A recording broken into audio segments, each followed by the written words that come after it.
Sometimes we get the response that an organization doesn't feel like they need to complete annual business continuity plan testing or disaster recovery testing because they're in the cloud and they are relying upon the services that AWS provides, and therefore there's really no need to perform testing. A client told me recently that their business continuity strategy was to wait for AWS to come back up if the region that they were in went down.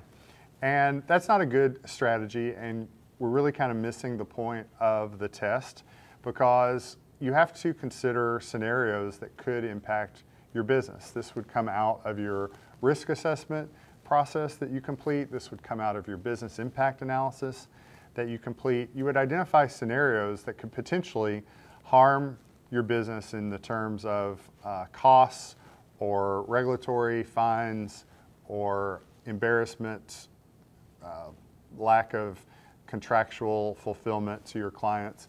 And so with those scenarios, you should plan a test in order to see how you would do in that situation. What if a region went down and you waited for AWS to come back up and your data was lost because you had not taken the responsibility of backing up that data? Or you thought you were backing up that data and it turns out you did not have that data backed up. These are all things that would be good scenarios to test on. So let's talk about a couple of types of tests. You could conduct a business continuity plan test. If you have a plan to continue operations due to a critical member of your team not being available, or a critical process or a critical location not being available, or you plan on continuing operations when the AWS region is down or experiencing outages. What is your plan to continue operations? Does there need to be communication with your employees, communication with your customers? Does there need to be some type of alternative method of delivering your services? Those would all be great examples of a test of your business continuity plan.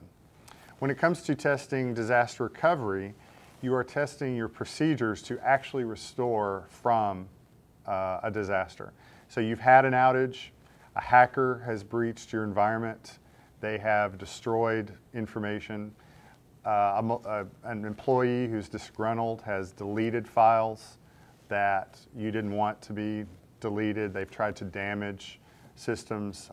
We've heard stories about disgruntled employees going in and deleting virtual machines from environments. And so how do you restore from that? How do you recover? Those would be good tests of your procedures, and also good tests to determine if your data in your backup is actually there.